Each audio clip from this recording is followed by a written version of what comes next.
Naranasan mo na ba na habang ikaw ay natutulog o matutulog pa lamang ay bigla ka na lamang magugulat na para bang ikaw ay nahulog sa isang building? Marami sa atin ang nakaranas na ng kakaibang pakiramdam bago matulog. Biglang may sensasyong para tayong nahulog mula sa mataas na lugar. Kasabay nito, madalas ay biglang mapapagalaw ang ating mga kamay o paa at magigising tayo saglit. Alam niyo ba na may eksplanasyon ang mga eksperto dito? Ano nga ba ang mga dahilan bakit nakakaranas tayo nito? Tara at sabay-sabay nating alamin mga katribyu.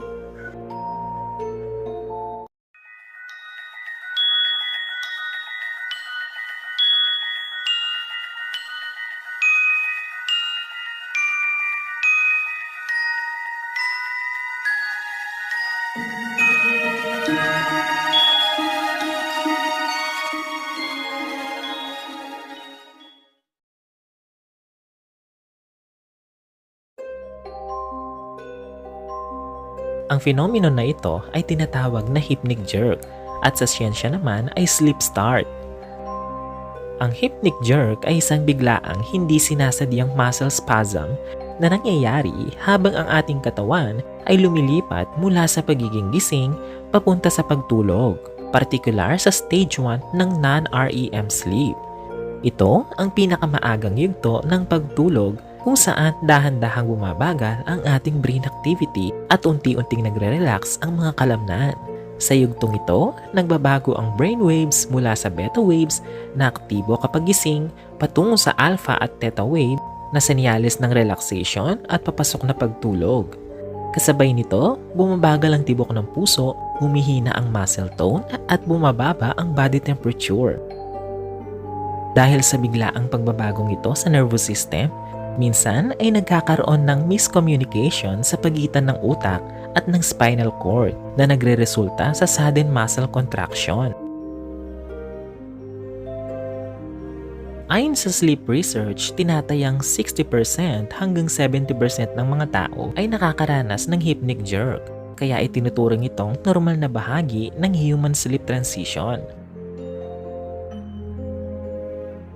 Pero bakit nga ba ito nangyayari? Iba-iba ang paliwanag ng may eksperto kung bakit nararanasan natin ang ganitong pakiramdam. Una, pagre-relax ng kalamnan at sensory motor confusion. Kapag nagsisimula ng mag-relax ang mga kalamnan, ini-interpret ito ng utak bilang pagkawala ng balanse o parang nahuhulog ka. Ang ating katawan ay may proprioceptive system. Ito ang sistema na nagbibigay sa utak ng impormasyon tungkol sa posisyon at galaw ng katawan. Kapag biglang bumaba ang muscle tone habang natutulog, maaaring magkamali ang interpretasyon ng utak at isipin na may sudden drop o fall. Bilang reflex response, nagpapadala ang brainstem ng motor signal sa spinal cord upang igalaw ang katawan. Parang automatic panic response, kaya nagkakaroon ng biglaang pagkagulat o paggalaw. Pangalawa, alam niyo ba na ito ay pinaniniwalaang evolutionary defense mechanism? May mga siyentipiko na naniniwalang ito ay nagmula pa sa ating mga ninuno.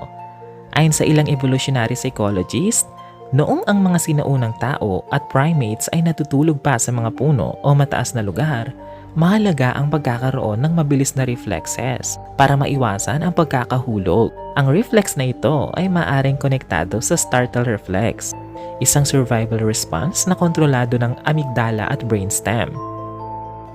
Ang mga ito ay bahagi ng utak na responsable sa takot at automatic reactions.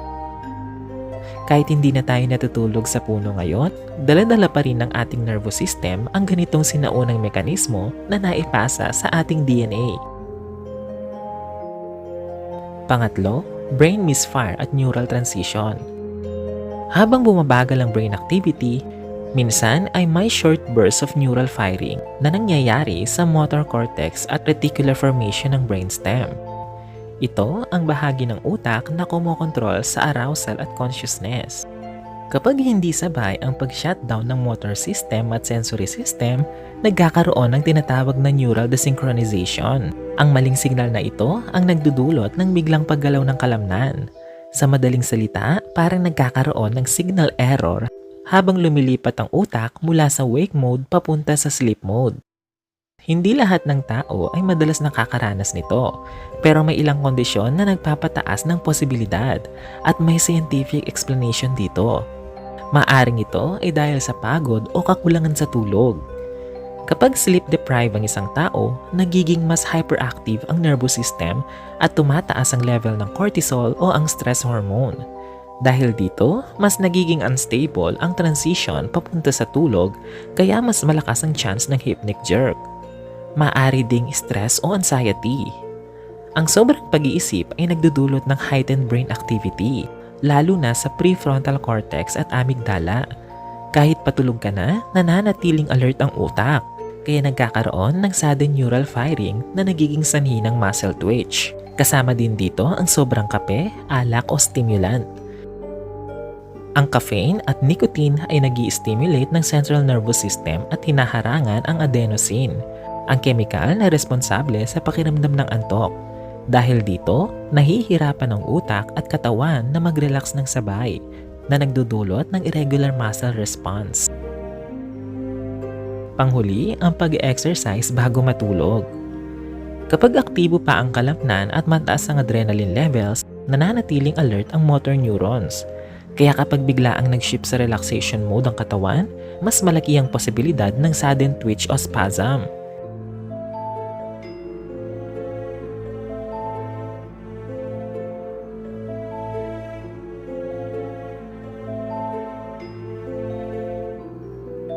Sa pangkalahatan, hindi delikado ang hypnic jerk. Normal itong bahagi ng pagtulog at halos lahat ng tao ay nakakaranas nito, kahit paminsan-minsan.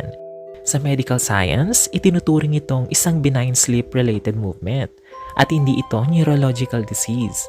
Ngunit kung ito ay madalas nakakaistorbo sa tulog o sinasabayan pa ng ibang sintomas tulad ng sleep paralysis, insomnia o sobrang pagkapagod sa araw-araw, mainam na kumonsulta sa doktor o sleep specialist. Maaaring magsagawa ng polysomnography o sleep study upang suriin ang brainwaves, muscle activity at sleep patterns.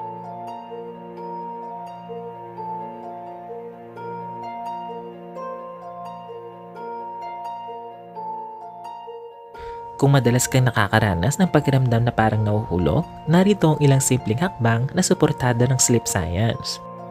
Una, iwasan ang kape at alak bago matulog, lalo na 4 o hanggang 6 na oras bago matulog. Number 2, magkaroon ng consistent sleep schedule dahil nakakatulong ito sa circadian rhythm at melatonin production. Number 3, mag-relax bago matulog. Ang meditation at deep breathing exercise ay magpapababa sa sympathetic nervous system activity. Pang-4, iwasan ng extreme exercise ilang oras bago ang bedtime upang bumaba ang adrenaline level. Pang-5, siguraduhin ang komportableng kapaligiran. Ang malamig, madilim at tahimik na silid ay tumutulong sa natural na sleep hormone regulation.